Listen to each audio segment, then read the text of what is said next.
Welcome back to Sports by GSMC Podcast Network. I am your host, Jeremy Lapidus. Today is Monday, November 25th. If you are just tuning in, we just went over our college football top 25. Go ahead back and check that out if you are curious about what we had. In this segment, we turn our attention to college football winners and losers. Starting off with the winners, we have the top 5 winners of the week. We'll break down who won the most, why they won, and more. But before we get into that, remember, if you would like to be an even bigger part of the show than you already are, all you need to do is go to gsmcpodcast.net. Or if you are on YouTube, you can use that super chat feature. If you do either of those two things, a message should pop up on the bottom of the screen for you, me, and everybody else around the world to see. If you do have a burning question about sports, anything at all that you would like to ask, go and throw that in the comments. Throw it in the chat. I will get to it as soon as I possibly can. I appreciate everybody so much for sticking around, talking some sports with me here on a beautiful Monday, November 25th. But like I was saying, we are getting into the winners and losers from college football, as we do every single Monday. Start off with the winners. We have picked the top 5 winners of the week. Starting off at number 5, we talked a little bit about it when we did our college football top 25, but at number 5, it's Notre Dame. You talk about a team that needed that win badly. That was the one that was going to decide the fate of not just them, but also the Army Black Knights. They come in to Yankee Stadium, a huge environment for them against their second undefeated service academy that they've faced this season, and they take care of business yet again. Whatever was said between the NIU coach and the Notre Dame coach has made waves in that for that team. They have fixed it up, and this is a Notre Dame team that I think has all but secured themselves a spot in the college football playoffs. They absolutely control their own destiny, and that was a huge win for them to get. Probably the last big threat for them this season, but you still need to finish strong. Get one more win, and you are in. Notre Dame, the number 5 winner of the week. At number 4, we have the ACC as a whole. Look, I've talked a lot about conference supremacy this season. It's been one of the things that I've harped on ever since this 12-team college football thing got brought up, ever since they started proposals with the SEC and the Big Ten saying, hey, we need 4 guaranteed spots. We need 5 guaranteed spots. The ACC, you only get 1 spot. The big whatever. They've been saying all this, breaking it down by conference, and I've been holding this hill. This is a hill that I've been willing to die on. Conference supremacy changes year by year, and we see that this year. The ACC got a huge win this week with how the SEC continues to implode around itself. These teams are cannibalizing each other. Usually you have these contenders in the SEC pull ahead from the rest. Not so this year. Auburn takes down Texas A&M. You had 2 other massive upsets. This is a huge win for the ACC because now instead of looking like they're a 1-bid league, they look like they're going to be a 2-bid league with maybe even getting an extra at-large bid from an SEC team that is no longer in playoff contention after this week of football. The ACC is a huge winner from this week. They're the number 4 winners. At number 3, and I know this is going to sound weird, the number 3 winner this week is Indiana. I know Indiana got a loss, and I know they looked awful in that loss. They no longer have that undefeated season, but with everything else that happened this season, with everything else that happened this week, Indiana is a lock to make the college football playoffs. I am locking them into the college football playoffs as long as they win, and because of that, they are the 3rd winner of this week, regardless of what happened on that football field in the shoe against Ohio State. I know they didn't look great. I'm well aware of that. But still, a huge week for them because they're going to make that 12-team college football playoff as long as they finish strong. Our number 2 winner this week, Arizona State. How about that? A muddled Big 12. Who knew? Arizona State, who was picked by the experts at the beginning of the season to finish dead last, 16th in the Big 12, now has the bull by the horns. They control their destiny to the college football playoffs, and for my money, they are the best team in all of the Big 12. Both Colorado and BYU lose this week. Obviously, Arizona State taking care of BYU in that one, but this is a massive victory for a program that was suffering. Kenny Dillingham has turned that program around in 2 years, and you can see that is going to be a juggernaut in the Big 12 as long as they can continue that recruitment effort that they have going right now. This is a fun team. This is an Arizona State team that's come on strong, and again, now they control their own destiny to the playoffs, which is why they are the number 2 winner of the week. But at number 1, the number 1 winner of the week this week, it's Ohio State. They played the biggest game of the week. They had the most media attention, and you know what they did? They went out and they proved that they are one of the best teams in the country. They made Indiana look like they did not deserve to be on the same field as them. They went out there and they dominated them on the offensive line, on the defensive line especially. Oh my goodness. They did not let Curtis Rourke drop back.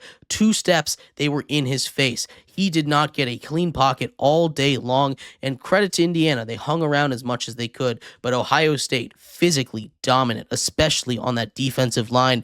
They just swallowed up the offensive line, did not let the run game get going, and they did what they needed to do. That was a huge win for them. It was a statement win for them, and they really showed that they are arguably the best team in the nation. I know they have that loss to Oregon, but Oregon has not had a super convincing game. Even in that win against Ohio State, arguably should have lost, honestly.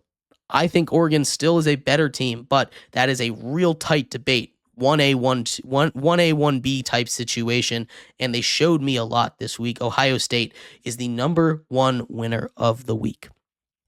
But to get to the losers, I'm not going to spoil all the fun. We're going to take a quick break real quick. Then we get to the losers. Make sure you stick around for that. We'll be right back here on Sports by GSMC Podcast Network.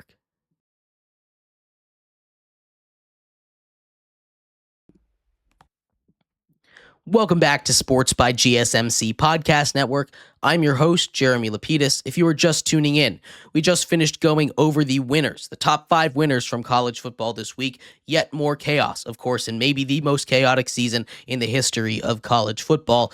We finish off that half of the segment. We have our losers coming up here in just a second. But before we do, remember, if you would like to be an even bigger part of the show than you already are, all you need to do is go to gsmcpodcast.net.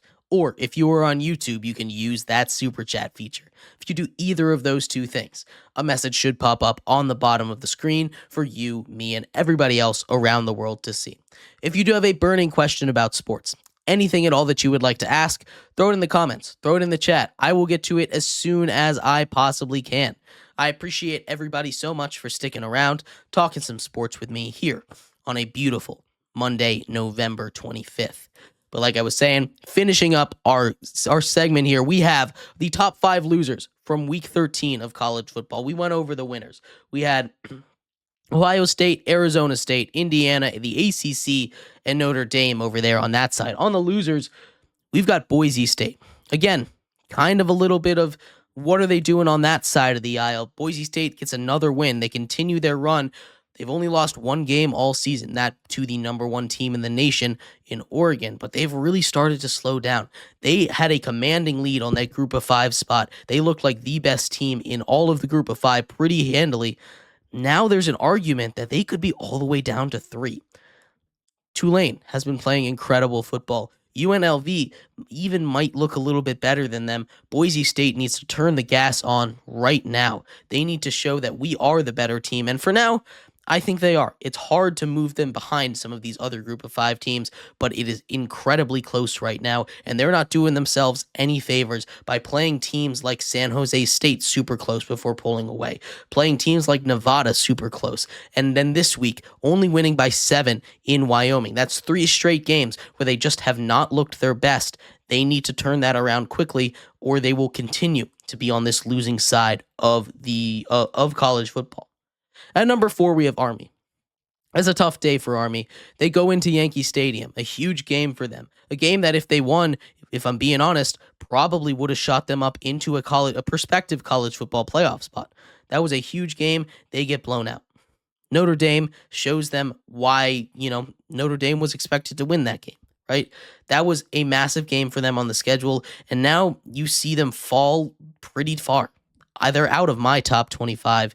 They're in the honorable mentions there, but it seems like that season is over. They can still win the American championship against Tulane, but as far as getting the auto bid, it's probably up for them. Doesn't seem like they're making that college football playoffs. Still a great season for them, but this week did them in. They're all but eliminated right now. At number 3, and this is you got to follow me on this one. Number 3 is the conference championship games. And I know that sounds a little bit crazy for me to say because we're just talking about auto bids. The group of 5 gets an auto bid. The championship game is going to allow 5 conference teams to get in. But you also hear the way that some of these SEC schools, these bubble SEC schools, were talking about the conference championship game earlier this week. Lane Kiffin came out and said, "Hey, I don't really want to play in the conference championship game," and you can't really blame him for it, right? If you're a team like Texas A&M, who still has a shot at making the playoffs through that auto bid, right?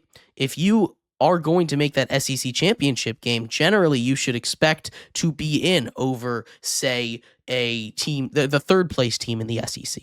Instead, you lose and you're out, right? That's an extra game that you get to play. And then if you lose, you get punished for it. And I think we're going to start to see that come to fruition. It's something that just is going to happen. And I think they need to find a way around it. I don't mind the way it is right now because this year it doesn't look like there's going to be any huge issues with it.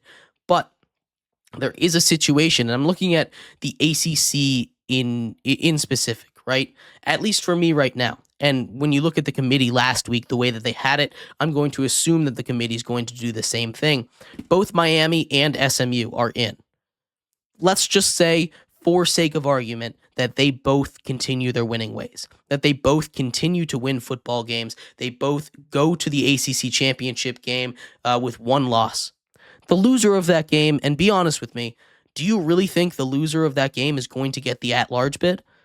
I hope they do. I hope they do because I personally think that they deserve it. I think they deserve it over some 3-loss SEC team. I think they deserve it over some 3-loss Big Ten team. I really think they do. But I'm not convinced that they will. And it's going to suck for the college football championship games, for the future of college football, how meaningless these championship games will happen. We kind of saw one this week already with Oregon State taking out Washington State to pseudo-win the Pac-12 this year, although there won't be a trophy and there won't really be a championship game. But they played each other. Oregon State won, so you can probably call Oregon State the champion. It's not going to matter. It's a worrying concern for me. And that's why it's the number 3 loser of the week. Conference championship games aren't going away, but they need to find a better way to integrate them into this system. The number 2 loser, it's Colorado. They controlled their destiny to the playoffs. They were a team that was on the rise. They had everything going for them. Deion had coach of the year conversations surrounding him. And now they lose that game to Kansas and everything's quieted down. Everything's gone away. The hype train has pulled out of the station, and it's not coming back. They still have an outside shot to get in if a couple things go right, but they controlled their destiny to the playoffs. They just needed to win out, and they just happened to run into a bullet of a team, a super red-hot team in Kansas, and they could not get over the hump. Deion Sanders has turned this program around. They've had an incredible year, but that has all but eliminated them from playoff contention. We will see what happens, though, as the next couple weeks go on. Again, chaos has reigned supreme this year in college football, which leads us to number 1. I'm sure you can guess this. The number 1 loser of the week this week, it's the SEC. We were having these arguments for the last 3 weeks with these college football playoff rankings coming out. Why are there only 4 SEC schools in? There should be 5. Notre Dame, there's no way Notre Dame should be in there. Why is the number 12 team in the nation not in the playoffs? Oh, these auto bids suck. We see why now, right? This is an SEC team. This is an SEC conference that is cannibalizing itself. And that was really the big story of the week. We thought it was going to be whatever the result of that Indiana-Ohio State game was. Instead, the SEC comes out and they just fall apart. Auburn takes out Texas A&M, a squad that still has an outside shot of making the college football playoff. You have Alabama getting absolutely destroyed by an Oklahoma team that has not won since November. Ole Miss, another team that was arguably playing like one of the best teams in the nation, a team that people thought should be ranked higher last week, loses to Florida, a team that, to be granted, also one of the hottest teams in the nation. But that is 3 SEC contenders right there that have just plummeted out of playoff contention. All 3 of them, or at least 2 of those 3, people wanted in the college football playoffs last week. Now we take a look, and at least for me, there's only 3 SEC schools that are comfortably in. And I think 4 would have been the right answer last week. I didn't mind that. But all the noise that was coming out of the SEC, oh, there's not enough in there. We're the best conference. Our wins mean more, right? Look at the strength of schedule. I understand it's all narrative pushing. It always is. But the SEC is the biggest loser this week. They just lost a playoff spot. No other conference can say that this week. No other conference can say for near certain that they lost a playoff spot this week, and that's what happened in the SEC. We'll see what happens the rest of the season, though. I'm excited for it. Those are our top 5 losers, our top 5 winners. I'd love to hear your thoughts on any of this. We're going to take a quick break. When we come back, Monday Night Football is tonight. The Harbaugh Bowl takes place. The last time we saw this, it was a Super Bowl. We'll talk about that game, break down everything that can happen between the Ravens and the Chargers, and more. Coming up next, here on Sports by GSMC Podcast Network.